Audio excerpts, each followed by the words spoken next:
នេះគឺជា lens G Master 50-150របស់ក្រុមហ៊ុន Sony ដែលមាន f2.0 ថ្ងៃនេះខ្ញុំនឹងធ្វើការតេស្តសាកល្បងនៅសមត្ថភាពរបស់ lens មួយនេះឲ្យអ្នកទាំងអស់គ្នាមើលអញ្ចឹងចូលទៅមើលវីដេអូទាំងអស់គ្នា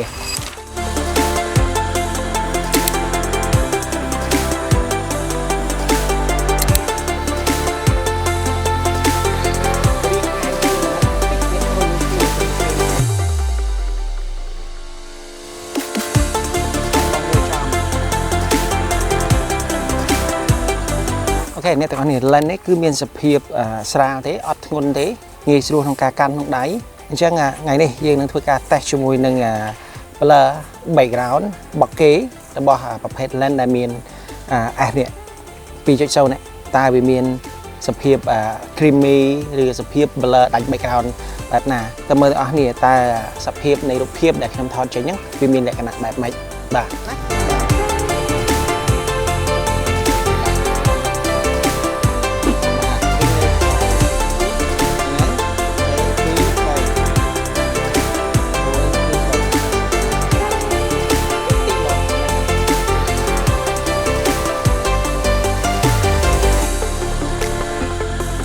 អូខេអញ្ចឹងថ្ងៃនេះមេឃរៀងសតុំអត់មានពលឺចូលទេពលឺតិចមែនទេអញ្ចឹងខ្ញុំចង់បានពណ៌រៀងលក្ខណៈ golden hour ប៉ុន្តែអត់មានអញ្ចឹងតែខ្ញុំក៏ប្រើប្រាស់ LED បន្ថែមដើម្បីឲ្យវាមានពលឺចូលមកក្នុងសក់របស់ model របស់យើងហើយនឹងខ្ញុំប្រើភ្លើងមកគ្រាប់ទៀតនេះដាក់ឲ្យភ្លឺចូលមុខអញ្ចឹងមេឃសតុំពលឺព្រះអាទិត្យវាអត់សូវវ៉មទេអញ្ចឹងវារៀងធ្លាក់ពណ៌រៀងស្វាយហ្នឹងទៅប្រើភ្លើងយើងជំនួយបន្ថែមដើម្បីឲ្យវាមានportrait របស់យើងថតទៅវាមានលក្ខណៈ mood បន្តិចអញ្ចឹងណា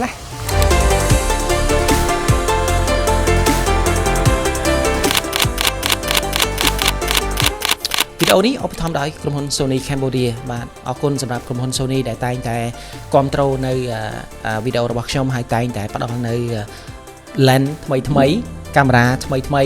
ដើម្បីខ្ញុំអាចធ្វើវីដេអូដើម្បីធ្វើការចែករំលែកដល់អ្នកទាំងអស់គ្នាក្នុងការប្រើប្រាស់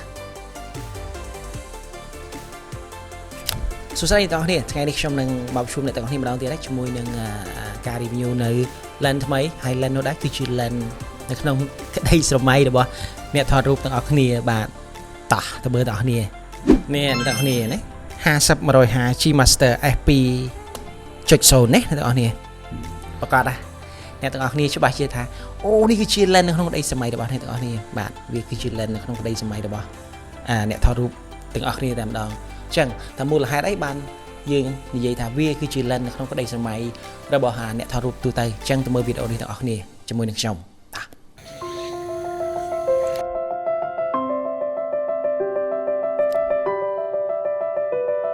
អញ្ចឹងអ្នកទាំងអស់គ្នាស្គាល់ហើយណា lens នេះគឺជា lens G Master 50-150 f2.0 របស់ Sony ដែលទើបតែនឹងចេញមកថ្មីក្តៅនឹងតែម្ដងហើយវាកាលណាមើលអ្នកគិតថាធំហ្នឹងសួរថាធំអញ្ចឹងធ្ងន់ទេអត់ធ្ងន់ទេស្រាលទេហើយមានតែ lens មួយវាស្មើនឹង lens 4គ្រាប់សម្រាប់អ្នកទាំងអស់គ្នាប្រើប្រាស់ដោយអត់ចាំបាច់ប្រើ lens ផ្សេងទៀតទេបាទបើយើងនិយាយចំលយមែនទែនសម្រាប់យើងអ្នកថតហើយវាធ្វើឲ្យយើងងាយស្រួលក្នុងការថតទៀតតើងាយស្រួលយ៉ាងម៉េចបាទសម្រាប់គុណភាពឬមួយក៏ការថតរូបប្រចាំថ្ងៃបើសិនជាយើងមាន lens មួយគ្រាប់នេះយើងអត់ចាំបាច់ដោះដូរទេសម្រាប់អ្នកថត portrait ថត wedding ថត event នេះហ្នឹងគឺអត់ចាំបាច់ដោះដូរ switch lens ចុះឡើងទៀតទេស្ពីទៅ lens មួយគ្រាប់ហ្នឹងមកគឺគ្រប់គ្រាន់ហើយ f2.0 ទៀតចាំបាច់ត្រូវដូរមែនទេអញ្ចឹងអ្នកដែលអត់ទាន់ទិញ lens 85 lens 135អីសម្រាប់ថត portrait ហ្នឹងនេះទិញ lens មួយគ្រាប់ហ្នឹងទៅអ្នកទាំងអស់គ្នានឹងសប្បាយចិត្តហើយខ្ញុំ recommend ឲ្យហ្មងគឺទិញមួយគ្រាប់ហ្នឹងទៅគឺគ្រប់គ្រាន់ហើយសម្រាប់អ្នកថត event ថត portrait ថតmodel អីហ្នឹងគឺគ្រប់គ្រាន់មែនទែនយើងអត់ចាំបាច់ទិញ lens អីផ្សេងទៀតទេបាទអ្នកទាំងអស់គ្នាច្បាស់ជាសួរតើវាធ្ងន់ទេអត់ធ្ងន់ទេខ្ញុំអាចកាន់ដៃមកចំហៀងបានយូរអញ្ចឹងនេះដាក់ជាមួយនឹងកាមេរ៉ា Sony គឺវាអត់ធ្វើឲ្យពិបាកក្នុងការប្រើប្រាស់ទេគឺវាស្រាលមែនទែន lens នេះអត់ធ្ងន់ទេខ្ញុំនឹងដាក់នៅលើអេក្រង់ទម្ងន់ផងវាមានទម្ងន់ស្រាលមែនទែនចំណុចអ្វីដែលធ្វើឲ្យ lens នេះវាឈរនៅលំដាប់មួយដែលអ្នកថតរូបទាំងអស់ចូលចិត្តវាបាទ50 mm f2 85 mm f2 105 mm f2 បាទ135 mm f2 150 mm f2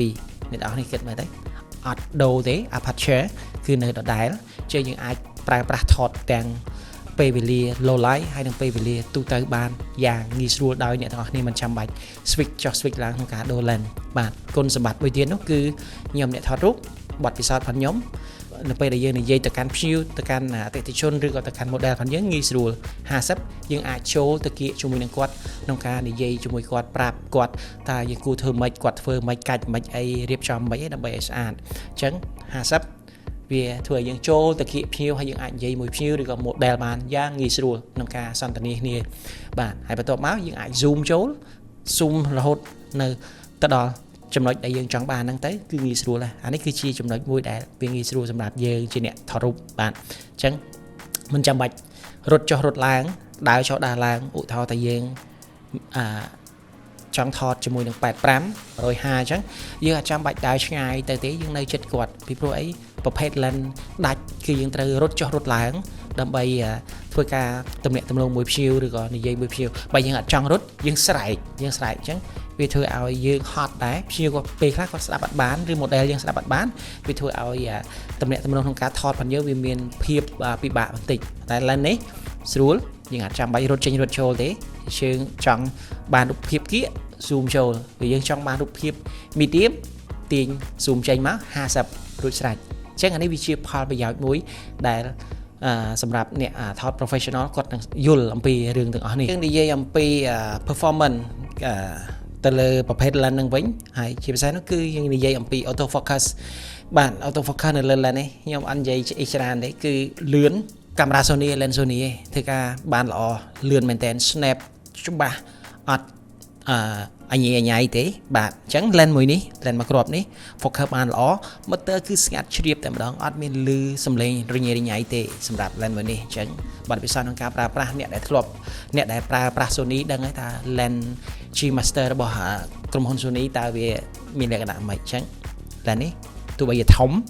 motor ស្ងាត់ហើយបានលះលហួនមែនតើអញ្ចឹងខ្ញុំសម្រាប់lens មួយគ្រាប់នេះខ្ញុំអត់មានអីនឹងជិះក្បាលជាមួយនឹង auto focus ទេមួយទៀតនោះគឺប៊ូតុងសម្រាប់ switch ពី manual ទៅ focus ហើយនឹងប៊ូតុងផ្សេងៗដែល design នៅលើកាមេរ៉ានេះទៀតគឺវាមានសភាពស្រួលក្នុងការប្រើប្រាស់អញ្ចឹងបាទអូខេសម្រាប់f2.0 តើធ្វើដំណើរការបានល្អទេបាទពិតជាល្អយើងទទួលបានបកគេស្អាតខ្ញុំទទួលបានបកគេយ៉ាងស្អាតនៅពេលដែលយើងប្រើប្រាស់ជាមួយនឹង lens មួយនេះ f2 អ្នកទាំងអស់គ្នាយល់ហើយបាទ lens នេះសម្រាប់អ្នកដែលជាជំនាញថតរូបយើងច្បាស់ដឹងច្បាស់ថា f2.0 50 mm 85 mm 105 mm ហើយនឹង135 mm តើវាបានទទួលនៅបកគេយ៉ាងម៉េច blur background យ៉ាងម៉េចហើយសម្រាប់គុណភាពថតប្រចាំថ្ងៃគឺអត់បែកធ្វើឲ្យពណ៌រញ៉េញ៉ៃបានទេគឺវា coating បានល្អគុណភាព lens គឺបានល្អអត់ flare បែកស្វាយបែក Q បែកអីទេគឺបើសិនជាថតមនុស្សសាច់នឹងសាច់ពន្លឺចូលមកគឺដឹងតែពន្លឺមកអត់ញ៉េញ៉ៃទេបាទហើយសម្រាប់zoom វិញកែវ zoom អានេះពេលដែលយើងកាន់ zoom ចុះឡើងអូបើ lens ធំអញ្ចឹងតើយើងពិបាកក្នុងការ zoom ទេអត់ពិបាកទេ lens នេះគឺ zoom តិចមែនតើពី50មក150យើងប្រើបានតិចPebble lại hếtនេះ50ហើយយើងមក150តិចមែនតើយើងអត់ចាំបាច់មូលដូច lens សេរីចាស់ពីមុនមកត្រូវមូលមកជុំឲ្យបានដល់150អញ្ចឹងឧទាហរណ៍បែបហ្នឹងណាអញ្ចឹងងាយស្រួលពី50មក150យើង zoom តិចអត់ទើសដៃយើងអត់ពិបាកក្នុងការប្រើប្រាស់ទេហើយនិយាយពីទម្ងន់វិញក៏អត់ធ្ងន់ដែរ lens នេះអត់ធ្ងន់ទេបាទដូចខ្ញុំនិយាយពីដំបូងអញ្ចឹងអត់ធ្ងន់ទេហើយគឺ design មកស្អាតស្រួលដាក់នៅលើកាមេរ៉ាA7 series មកគឺអេមតែម្ដងខ្ញុំប្រើមួយរយៈពេលហើយគឺខ្ញុំស្រឡាញ់ខ្ញុំចូលចិត្តអ្នកទាំងអស់គ្នាអ្នកដែលមានកម្រងឬក៏ខ្ញុំជឿថាអ្នកដែលថតរូបអាជីពហ្នឹងគឺគាត់ឃើញ lens នេះហើយគាត់ច្បាស់ជាស្រឡាញ់ហើយអញ្ចឹងទិញអត់ខុសទេធានាសម្រាប់អ្នកទាំងអស់គ្នា lens មួយគ្រាប់នេះខ្ញុំសរសើរក្រុមហ៊ុន Sony ដែលធ្វើផលិត lens នេះចេញមកបាន f2.0 មិនធម្មតា50មក150អញ្ចឹងវាជា lens មួយដែលខ្ញុំគិតថាយើងអាចដាក់នៅក្នុងកាបូបយើងស្ពាយជារៀងរាល់ថ្ងៃទៅធ្វើការបានតែម្ដងអត់ចាំបាច់យក lens ច្រើននេះស្ពាយតែ lens តែមួយគ្រាប់នេះគ្រប់ហើយជាការស្រាយបាទអញ្ចឹងសម្រាប់ការ design ខ្ញុំអ្នកទាំងអស់គ្នាអាចឃើញមើលឃើញ design គឺនេះយើងមាន aperture ring zoom zoom ring ហើយនឹង focus ring អញ្ចឹងទៅវាអត់អីទេហើយដូចខ្ញុំនិយាយអញ្ចឹងតែវាពិបាកក្នុងការប្រើប្រាស់បើយើងចង់មូល aperture ring មូលzoom ហ្នឹងគឺអត់ពិបាកយើងប្រើដៃទៅបន្តិចមូលតែបន្តិចឯងដល់បាត់ហើយយើងឃើញធំអញ្ចឹងយើងគិតថាអូយើងត្រូវតែមូលច្រើនហើយបានដល់ទីតាំងដែលយើងចង់បានពី50មក150ហ្នឹងតាមពិតអត់ទេមូលបន្តិច aperture ring ក៏ដូចគ្នាដែរតែយើងមូលបន្តិចមកដល់ហើយពី f2 មក s 22ងាយស្រួលមែនតើអត់ពិបាកទេហើយយើងមានប៊ូតុងសម្រាប់នៅលើ lens នេះដែលយើងអាច custom បាន custom សម្រាប់ប្រើប្រាស់ជាមួយនឹងមុខងារផ្សេងជាមួយនឹងកាមេរ៉ាផងយើងបាទមុខកាត់ផងវាគឺធំមុខកាត់ផងវាធំរហូតទៅដល់95ហើយយើងដឹងថាមូលហេតុបានធំដល់ថ្នាក់នេះដោយសារពី f2 ហើយវា zoom lens អញ្ចឹងវាត្រូវតែធំអញ្ចឹងអ្នកទាំងអស់នេះអាចមើលឃើញបានទេមុខកាត់ធំf2 នេះអ្នកទាំងអស់នេះអញ្ចឹងមុខកាត់ក៏ធំហូតក៏ស្អាតអញ្ចឹងវីដេអូខ្ញុំមានតែប៉ុណ្្នឹងឯងបើសិនជាអ្នកទាំងអស់គ្នាមានចម្ងល់អាច comment នៅខាងក្រោមវីដេអូនេះខ្ញុំនឹងធ្វើការឆ្លើយតបដល់អ្នកទាំងអស់គ្នាហើយរូបភាពខ្ញុំនឹងដាក់ជា sample ឲ្យអ្នកទាំងអស់គ្នាយកទៅតេស្តជាមួយនឹងរូបភាពដែលខ្ញុំថតជាមួយនឹង lens នេះឲ្យអ្នកទាំងអស់គ្នាអាចយកទៅតេស្តសាកល្បងមើល background blur មើលដល់ពេលដែលខ្ញុំថតប្រចាំថ្ងៃតើវាមាន flare ចូលមកវាធ្វើឲ្យខូចរូបភាពអីអត់រឿងមួយក៏មិនខ្ញុំនឹងដាក់នៅខាងក្នុងហើយអ្នកទាំងអស់គ្នាអាចយកទៅរៀន edit បានទាំងអស់គ្នាបាទចែករំលែកវីដេអូនេះទៅកាន់មិត្តភ័ក្តិរបស់អ្នកទាំងអស់គ្នាបងប្អូនអ្នកណាដែលគាត់ចង់បាននៅ lens ថ្មីកាមេរ៉ាថ្មីអាចចែករំលែកទៅឲ្យពួកគាត់មើលផងដែរអរគុណជួបគ្នានៅវីដេអូក្រោយបាយបាយ